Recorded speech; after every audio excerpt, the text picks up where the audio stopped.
নমস্কার বন্ধুরা, আমার মায়ের রান্নাঘর মনিকা কুকিং কিচেনের আরও একটা নতুন পর্বে তোমাদের সকলকে স্বাগত। আরও একটা নতুন পর্বে নতুন একটা রেসিপি নিয়ে চলে এলাম তোমাদের সামনে। একদম কম খরচে নরম তুলতুলে ভাপা পিঠে। হ্যাঁ বন্ধুরা, ঠিকই শুনেছো, মা আজকে তোমাদেরকে শেখাবে একদম কম খরচে নরম তুলতুলে ভাপা পিঠে, তাও আবার খুবই কম সময়ে কিভাবে তোমরা বানিয়ে ফেলতে পারবে। ভাপা পিঠে ন্যাচারালি আমরা চালের গুঁড়ো দিয়ে খেয়ে থাকি, কিন্তু মা এখানে সম্পূর্ণ সুজি দিয়ে করবে। এই ভাপা পিঠে যেমন নরম ঠিক তেমন তার স্বাদ। শুধু তাই না, বাচ্চা থেকে বড় সবাই বাচ্চাদের মতোই চেয়ে খাবে। তো চলো কথা বলে সময় নষ্ট না করে ভিডিওটা মন দিয়ে দেখে রেসিপিটা পারফেক্টভাবে শিখে নাও। সন্ধে 8টা, শীতের রাত, মা আর আমি উনুন পাড়ে, সাথে ভাপা পিঠের আয়োজন। একটা দারুণ ব্যাপার। তো মা সম্পূর্ণ রেডি সেডি হয়ে বসে আছে, দেখতেই পাচ্ছ। একটা মাঝারি সাইজের বাটিতে 1 প্যাকেট সুজি নিয়ে নেব, মানে 200 গ্রাম সুজি। 1 প্যাকেটে 200 গ্রাম সুজি থাকে, তো 200 গ্রাম সুজি আমরা নিয়ে নিলাম। হাফ চামচ নুন দিয়ে দেবো। এবারে খানিকটা নাড়িয়ে চাড়িয়ে সুজির সাথে নুনটাকে ভালো করে মিশিয়ে নিতে হবে।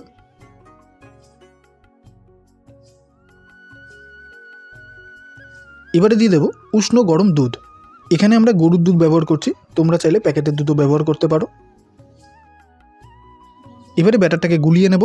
এখানে একবারে দুধ দিয়ে দিলে কিন্তু হবে না। একবারে যদি তোমরা দুধ দিয়ে দাও তাহলে ব্যাটারটা যদি পাতলা হয়ে যায় তাহলে কিন্তু প্রবলেম হয়ে যাবে। তাই অল্প অল্প করে দুধ দিতে হবে আর ব্যাটারটাকে তৈরি করতে হবে। ব্যাটারটাকে বেশ কিছু সময় ধরে গুলিয়ে নেওয়ার পর এবারে দিয়ে দেবো হাফ চামচ বেকিং পাউডার। তবে তোমরা চাইলে বেকিং পাউডারটা একদম শুরুতেও দিতে পারো, আবার ব্যাটারটাকে তৈরি করে নেওয়ার পর একদম শেষেও দিতে পারো। আরও সামান্য পরিমাণ দুধ দিয়ে ব্যাটারটাকে আবারও গুলিয়ে নেব।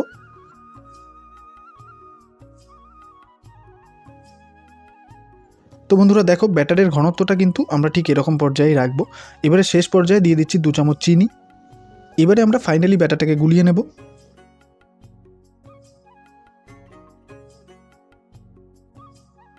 তাহলে বন্ধুরা এবারে মা তোমাদেরকে দেখিয়ে দেবে, দেখো যে ব্যাটারটা কীরকম হয়েছে। তাহলে আশা করি ভালোভাবে বুঝতে পারবে।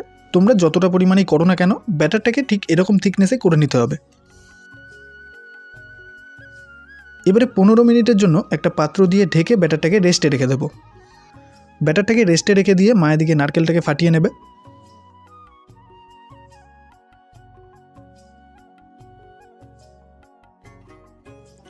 তো নারকেলটাকে মা ফাটিয়ে নিল, দেখতেই পাচ্ছ। একদম ফ্রেশ কিন্তু নারকেল, আমাদেরই গাছের নারকেল এটা। জলটাও মোটামুটি মিষ্টি আছে।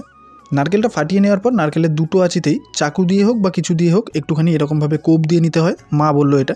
তোমরাও যদি কেউ করে থাকো তাহলে কমেন্টে জানিও। এবারে মা নারকেলটাকে কুড়িয়ে নেবে। কিন্তু এখনও যারা চ্যানেলটাকে সাবস্ক্রাইব করোনি, আমি কিন্তু সব দেখতে পাচ্ছি। মা নারকেলটাকে কোড়াতে কোড়াতে চটপট চ্যানেলটাকে সাবস্ক্রাইব করে ফেলো। আর পুরো ভিডিওটা দেখার পর তোমাদের মূল্যবান মতামত জানাতে কিন্তু একদমই ভুলবে না।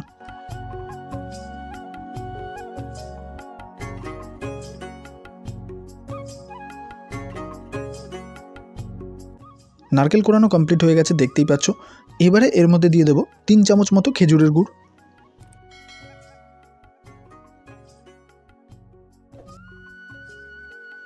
এবারে গুড় দিয়ে নারকেল কোড়াটাকে ভালো করে মেখে নিতে হবে।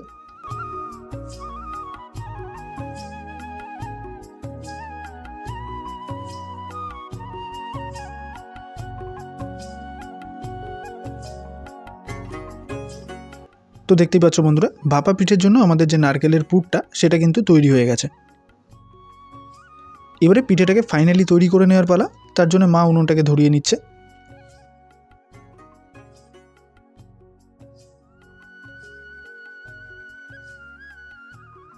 তো উনুন আমাদের জ্বলে উঠেছে একদম দাও দাও করে। এবারে মা সসপ্যানটাকে বসিয়ে দেবে। এবারে সসপ্যানে মা দিয়ে দেবে 4 মগ মতো জল। তবে এখানে বলে দিই, সসপ্যানে জলের মাপটাও কিন্তু গুরুত্বপূর্ণ বিষয়। সসপ্যানে জল যদি তোমরা একদম ভর্তি করে দাও তাহলে কিন্তু জল উতলিয়ে পড়ে যেতে পারে আর ভাপটাও ঠিকঠাক হবে না। তাই সসপ্যানে জলের মাপটা নিতে হবে একদম হাফ। এবারে ব্যাটারের ঢাকনাটা তুলে নিলাম। 15 মিনিট রেস্টে রাখার পর ব্যাটারটাকে আরও একবার নাড়িয়ে চাড়িয়ে নেব।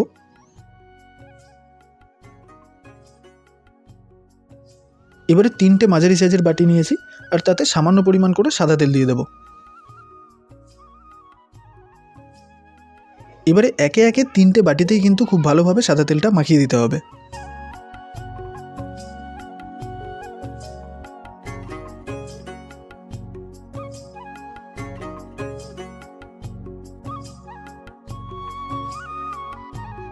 তিনটে বাটিতেই ভালোভাবে সাদা তেল মাখিয়ে নেওয়ার পর এবারে 3টে বাটিতেই ব্যাটার দিয়ে দেবো।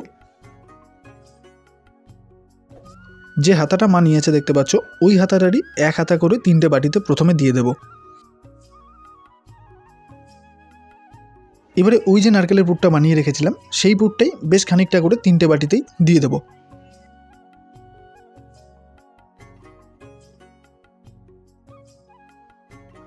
প্রথমবারের মতো আবারও একই রকমভাবে 1 হাতা করে ব্যাটার 3টে বাটিতেই পুরের ওপরে দিয়ে দেবো।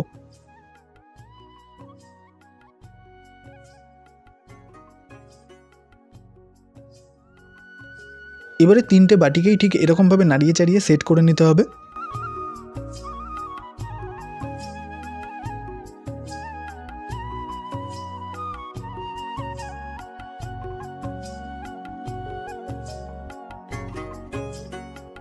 এবারে 3টে বাটিকেই বেশ ভালোভাবে সাজিয়ে গুছিয়ে রেডি করে নেব, কারণ পরে সময় বা সিচুয়েশন কোনোটাই থাকবে না। এখানে আমরা কিশমিশ দিয়ে 3টে বাটিকে সাজিয়ে নেব।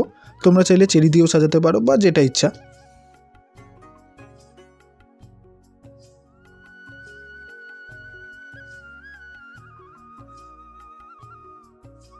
সসপ্যানের জলটাকে খুব ভালোভাবে গরম করে ফুটিয়ে নেওয়ার পর ছিদ্রযুক্ত একটা থালা তার উপরে দিয়ে দিলাম। এবারে একে একে 3টে বাটি থালার উপরে বসিয়ে দেব। তো বন্ধুরা, পিঠের ফাইনাল লুকটা দেখতেই পাচ্ছ। এবারে ঢাকনা দিয়ে ঢেকে দেবো। কোনো রকমভাবে যাতে হাওয়া না বেরিয়ে যায় সেটা খেয়াল রাখতে হবে। 10 মিনিটের জন্য পিঠেটাকে ঢেকে রাখলাম। 10 মিনিট পর আবার দেখা হবে। তো 10 মিনিট পর আমরা ফিরে এলাম। এবারে ঢাকনাটা সরিয়ে নেব।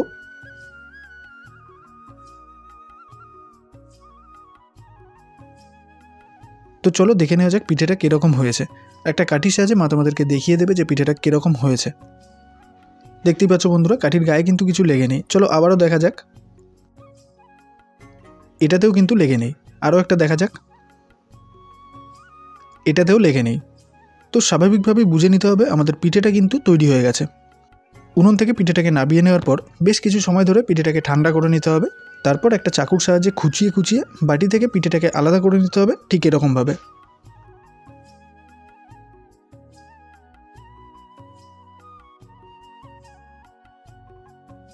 এবারে একটা থালার মধ্যে বাটিটাকে উল্টে দেবো। তো দেখতেই পাচ্ছ বন্ধুরা, ফাইনালি ভাপা পিঠেটা কত সুন্দর হয়েছে। এবারে মা তোমাদেরকে পিঠেটা কেটে দেখিয়ে দেবে যে কীরকম হয়েছে আর কতটা নরম হয়েছে।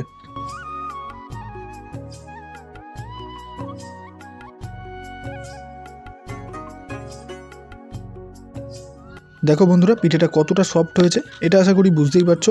আর মাঝখানে ওই যে পুরটা, সেটাও বুঝতেই পারছো আশা করি।